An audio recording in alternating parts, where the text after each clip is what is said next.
Ramoji group సంస్థల chairman Ramoji Rao అంత్యక్రియలు ఇవాళ జరగనున్నాయి. కాసేపట్లో అంతిమ యాత్ర ప్రారంభం కానుంది. తెలంగాణ ప్రభుత్వ అధికారిక లాంఛనాలతో అంత్యక్రియలకు నిర్వహించేందుకు ఏర్పాట్లు చేస్తున్నారు. ఇప్పటికే దీనికి సంబంధించిన ఆదేశాలను రాష్ట్ర ప్రభుత్వం జారీ చేసింది. ఇదే అంశానికి సంబంధించి మరిన్ని వివరాలు మా ప్రతినిధి కుమార్ అందిస్తారు. కుమార్, చెప్పండి, మరి కాసేపట్లో రామోజీరావు అంత్యక్రియలకైతే ప్రభుత్వ లాంఛనాలతో ఏర్పాట్లు చేశారు. దీనికి సంబంధించి అక్కడున్న పూర్తి అప్డేట్స్ ఏంటి?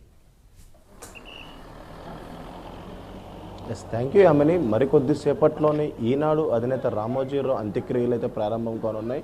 ముఖ్యంగా ఏదైతే నిన్న ఉదయం తెల్లవారుజామున 4:50 ఆయన అయితే మరణించడం జరిగింది. ఆ తర్వాత నేరుగా పార్థివ దేహాన్ని కూడా రామోజీ ఫిలిం సిటీలో తన నివాసానికి అయితే తీసుకొచ్చారు. అలాగే తీసుకొచ్చిన తర్వాత కూడా ఏదైతే ప్రముఖులు అలాగే రాజకీయవేత్తలు కూడా అందరూ నివాళులు అయితే అర్పించడం జరిగింది. ప్రస్తుతం ఏదైతే ఆయన మనవడు యుఎస్లో ఉన్న నేపథ్యంలో కొద్దిగా ఏదైతే ఈ అంత్యక్రియలు అయితే కొద్దిగా లేట్ అయినట్టే చెప్పొచ్చు. ముఖ్యంగా మరికొద్ది సేపట్లో రామోజీ ఫిలిం సిటీలోని ప్రస్తుతం ఈ అంత్యక్రియలు అయితే జరగనున్నాయి. అలాగే ముఖ్యంగా చూసుకున్నట్టయితే పలువురు నేతలు ఏదైతే విఐపీలు ముఖ్యంగా రామోజీరావుకి ఎంతో సన్నిహితుడైన ఏదైతే చంద్రబాబు నాయుడు కూడా నివాళులు అయితే అర్పించడం జరిగింది. ముఖ్యంగా తన నివాసానికి చేరుకొని మరి నివాళులు అయితే అర్పించారు. ప్రస్తుతం మనం రామోజీ ఫిలిం సిటీలో అంత్యక్రియలు జరిగే చోటైతే ప్రస్తుతం మనం ఉన్నాం. ముఖ్యంగా చూసుకున్నట్టయితే రామోజీ ఫిలిం సిటీలో ఈరోజు ఉదయం 10 గంటల తర్వాత ఏదైతే ఈ అంత్యక్రియలు అయితే జరగనున్నాయి. ఆయన పార్థివ దేహాన్ని కూడా ప్రముఖులు అభిమానులు సందర్శనార్థం కూడా నిన్నటి నుంచి రామోజీ ఫిలిం సిటీలో అయితే ఉంచడం జరిగింది. చాలామంది సినీ రాజకీయ ప్రముఖులు అలాగే ఫిలిం సిటీకి వెళ్ళి ఆయన భౌతిక గాయానికైతే నివాళులు అయితే అర్పించారు. అలాగే ఈనాడు గ్రూప్ సంస్థ ఉద్యోగులు సిబ్బంది ఆయన పార్థివ దేహానికైతే శ్రద్ధాంజలి కూడా ఘటించడం జరిగింది. ముఖ్యంగా రామోజీరావు అంత్యక్రియలు అధికారిక లాంఛనాలతో నిర్వహించాలని నిన్న తెలంగాణ రాష్ట్ర ప్రభుత్వం అయితే నిర్ణయించింది. సిడబ్ల్యూసి సమావేశాల కోసం ఢిల్లీ వెళ్లిన సీఎం రేవంత్ రెడ్డి అక్కడి నుంచి రాష్ట్ర ప్రభుత్వ ప్రధాన కార్యదర్శికి కూడా దీనికి సంబంధించి ఆదేశాలు అయితే జారీ చేశారు. ముఖ్యంగా రామోజీరావు అంత్యక్రియల ఏర్పాట్లను పర్యవేక్షించాలని చెప్పి రంగారెడ్డి కలెక్టర్ అలాగే సైబరాబాద్ కమిషనర్ కూడా ఆదేశించారు. ఈ ప్రకారం కూడా అధికారులు అయితే ప్రస్తుతం ఏర్పాట్లు అయితే పూర్తి చేశారు. ముఖ్యంగా ఏపీ ప్రభుత్వంలో కూడా 2 రోజులు సంతాప దినాలు కూడా ప్రకటించింది. ముఖ్యంగా ఈరోజు రేపు కూడా సంతాప దినాలుగా కూడా ఏపీ ప్రభుత్వం కూడా ఏదైతే ప్రకటించడం జరిగింది. ముఖ్యంగా చూసుకున్నట్టయితే ప్రస్తుతం ఏదైతే దీనికి సంబంధించి మరికొద్దిసేపట్లో అంత్యక్రియలు అయితే ప్రారంభం కానున్నాయి. ముఖ్యంగా కొన్ని రోజులు అనారోగ్యంతో బాధపడుతూ కూడా రామోజీరావు 5 రోజుల కిందట ఒక ప్రైవేట్ హాస్పిటల్ అయితే చేరడం జరిగింది. చికిత్స పొందుతూ నిన్న ఉదయం 4:50 అయితే తుది శ్వాస అయితే విడిచారు. రామోజీరావు మరణంకి ప్రధానమంత్రి నరేంద్ర మోడీ, రాష్ట్రపతి ద్రౌపది, అలాగే తెలంగాణ సీఎం రేవంత్ రెడ్డి, అలాగే టీడీపీ అధినేత చంద్రబాబు, పవన్ కళ్యాణ్, జగన్మోహన్ రెడ్డి, నారా లోకేష్, మాజీ ఉపరాష్ట్రపతి వెంకయ్యనాయుడు, అలాగే తెలంగాణ మాజీ సీఎం కేసీఆర్, కేటీఆర్ సహా ఇతర ప్రముఖులు కూడా రామోజీరావు మృతి పట్ల తీవ్ర దిగ్భ్రాంతి వ్యక్తం చేశారు. ఆయనతో తమకున్న అనుబంధాన్ని అయితే ప్రస్తుతం గుర్తు చేసుకున్నారు. ముఖ్యంగా రామోజీరావు 2 కొడుకులు ఉండగా సుమన్, కిరణ్ అనే వీరిలో సుమన్ 45 ఏళ్ల వయసులోనే చనిపోవడం కూడా జరిగింది. ముఖ్యంగా గతంలో కూడా ఏదైతే రామోజీరావుకి హార్ట్ ప్రాబ్లం రావడంతో హార్ట్ ఆపరేషన్ కూడా జరగడం జరిగింది. ఆ తర్వాత కూడా ఆయన ఆరోగ్యంగా ఉన్నారు. కానీ కొన్ని రోజుల తర్వాత ఏదైతే అతనికి మళ్ళీ అదే శ్వాస సంబంధించి ఏదైతే గుండె నొప్పి రావడంతో ప్రస్తుతం మొన్న ఏదైతే నానక్రామ్గూడలో ఒక ప్రైవేట్ ఆసుపత్రిలో అయితే జాయిన్ చేశారు. జాయిన్ చేసిన తర్వాత నిన్న ఉదయం తెల్లవారుజామున 4:50 అయితే ఆయన అయితే మరణించడం జరిగింది. ప్రస్తుతం ఆయన అంత్యక్రియలకు కూడా పూర్తిగా ఏర్పాట్లు అయితే చేస్తున్నారు. ముఖ్యంగా ఏదైతే మీడియా రంగంలోనే ఏదైతే ఇది ఫస్ట్ టైం అనేది చెప్పొచ్చు. ముఖ్యంగా అధికారిక లాంఛనాలతో ఒక మీడియాకు సంబంధించిన అధినేతకి అధికారిక లాంఛనాలతో ప్రస్తుతం అయితే ఈ అంత్యక్రియలు అయితే జరుగుతున్నాయి. అలాగే మరొక పక్క ఇక్కడ పూర్తిగా భద్రత కూడా ఏర్పాటు చేశారు. ఎందుకంటే విఐపీలు ప్రతి ఒక్కరు కూడా ఇక్కడ చేరుకునే అవకాశం ఉన్న నేపథ్యంలో ప్రస్తుతం ఇక్కడ పూర్తిగా భారీ భద్రత అయితే ఏర్పాటు చేశారు. అలాగే ఈ ఏదైతే ఇప్పుడు ప్రస్తుతం జరుగుతున్న అంత్యక్రియలు ఏదైతే ఇదివరకే రామోజీరావు కూడా తన సొంతంగా ఆ అంత్యక్రియలు జరిగే చోటును కూడా నిర్మించుకున్నారు. ముఖ్యంగా తన అంత్యక్రియలు అక్కడే జరగాలంటూ కూడా గతంలో కూడా ఆయన అయితే చెప్పడం జరిగింది. ఈ నేపథ్యంలోనే ఆయన మరణించిన తర్వాత ప్రస్తుతం ఇప్పుడు ఆయన అనుకున్న చోట ప్రస్తుతం అంత్యక్రియలు అయితే పూర్తిగా ఏర్పాటు చేస్తున్నారు. అలాగే మరొక పక్క అధికార లాంఛనాలతో ఏదైతే ప్రస్తుతం ఏదైతే ఈ అంత్యక్రియలు అయితే కొనసాగనున్నాయి. యామిని, అయితే కుమార్, రామోజీరావు బ్రతికుండగానే ఒక స్మారకాన్ని అయితే నిర్మించుకున్నారు సొంతంగా. మరణం అనేది ఒక వరం, నాకు చావంటే భయం లేదంటూ కూడా ఆయన బతుకున్నప్పుడు చెప్పడం జరిగింది. దీనికి సంబంధించి అప్డేట్స్.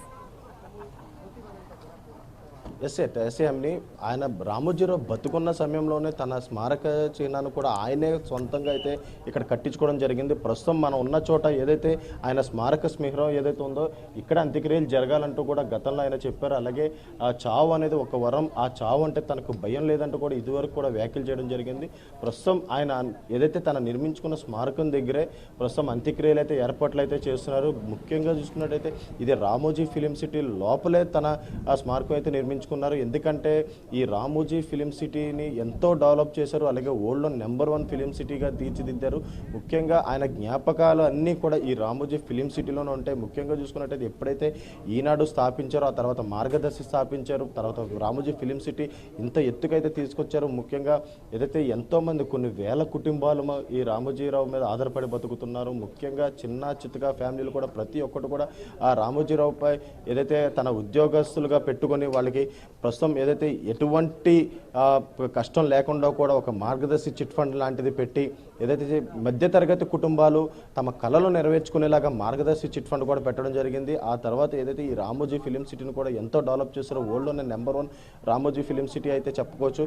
ముఖ్యంగా ఈ రామోజీ ఫిలిం సిటీలోనే తన నివాసం ఉంటుంది. అలాగే ప్రస్తుతం తన చనిపోయిన తర్వాత కూడా తన స్మారకం కూడా ఇక్కడే నిర్మించుకున్నారు. ఏదైతే తనకు చావు అంటే భయం లేదు, చావు అంటే ఒక వరం అని కూడా ఆయన అయితే గతంలోనే చెప్పడం జరిగింది. ఈ నేపథ్యంలోనే తన అనుకున్న చోట ప్రస్తుతం అంత్యక్రియలు అయితే జరుపుతున్నారు. అయితే ఆయన ఒక ప్రభుత్వం ఎలాంటి జాబ్స్ అయితే ఇస్తుందో అంతకంటే ఎక్కువ జాబ్స్ని ఆయన నెలకొల్పిన సంస్థల్లో వేలాది మంది ఉపాధి అవకాశాలు అయితే పొందిన విషయాలు మనకు తెలుసు. చాలా గొప్ప గొప్ప వ్యాపారాలు ఆయన నడిపి దానికి సంబంధించి ఎన్నో గొప్ప విజయాలను అందుకున్నారు. కానీ పాస్ట్ ఈ 5 ఇయర్స్లో అయితే ఆయన చాలా స్ట్రగుల్స్ ఫేస్ చేశారు. అది మనందరికీ తెలిసిందే. ఆయన చనిపోయే వరకు కూడా చాలా ఇబ్బందులు పడ్డ సిచ్యువేషన్స్ కూడా ఉన్నాయి. దానికి సంబంధించి అక్కడికి వచ్చిన ప్రముఖులు ఏం చెప్తున్నారు? ఎస్ఏఎంని ముఖ్యంగా రామోజీరావు ఏదైతే ఒక వ్యవసాయ కుటుంబంలో జన్మించారో ఆ తర్వాత అంచెలంచెలుగా ఎదిగి ఎంతో మందికి ఉపాధి కల్పించారు. ముఖ్యంగా ఒక రాష్ట్ర గవర్నమెంట్ ఏదైతే ఉపాధి కల్పిస్తుందో అంతకన్నా ఎక్కువగానే రామోజీరావు అయితే తన సంస్థల ద్వారా ఎంతో మందికి ఉపాధి కల్పించారు. కొన్ని వేల కుటుంబాలు అయితే ఆ సంస్థలో పనిచేస్తున్నాయి. ముఖ్యంగా మధ్యతరగతి కుటుంబాలు కావచ్చు, పేదరికంలో ఉన్న ఎంతో మంది రామోజీరావు దగ్గర పనిచేసి తమ కళలు కూడా నెరవేర్చుకున్నారు. ముఖ్యంగా ఒక రాష్ట్ర ప్రభుత్వం కేటాయించే ఉద్యోగాల కన్నా రామోజీరావు కేటాయించిన ఉద్యోగాలే చాలా ఎక్కువ అని చెప్పొచ్చు. ఎందుకంటే ఆయన ప్రతి రంగంలో అయితే అడుగుపెట్టారు. ముఖ్యంగా మీడియా రంగం కావచ్చు, పత్రికా రంగాల్లో కావచ్చు, లేదంటే సినీ రంగాల్లో కావచ్చు, లేదా వ్యాపారవేత్తగా కావచ్చు, లేదా ఫైనాన్షియల్గా, ఇలా ప్రతి రంగంలో ఆయన అయితే విజయం సాధించారు. ఇలా ప్రతి రంగంలో విజయం సాధించిన దాంట్లో కూడా ఏదైతే తమతో పాటు ఉన్న ఉద్యోగులు కూడా ఆయన స్థాయిలోనే ఎంతో తీర్చిదిద్దారనే చెప్పొచ్చు. ముఖ్యంగా మార్గదర్శి చిట్ ఫండ్స్ లాంటివి ఎన్నో ఏదైతే ఏర్పాటు చేయడం జరిగింది. మధ్యతరగతి కుటుంబాల కళను కూడా నెరవేర్చడం జరిగింది. ప్రస్తుతం ఏదైతే మనం చూసుకున్నట్టయితే ఈ నేపథ్యంలోనే మార్గదర్శి చిట్ ఫండ్స్ కావచ్చు, లేదంటే సినీ కార్మికులు కావచ్చు, లేదంటే ఉద్యోగస్తులు కావచ్చు, ప్రతి ఒక్కళ్ళు కూడా ఏదైతే రామోజీరావు కల్పించిన ఉద్యోగాలు అనేది చెప్పొచ్చు.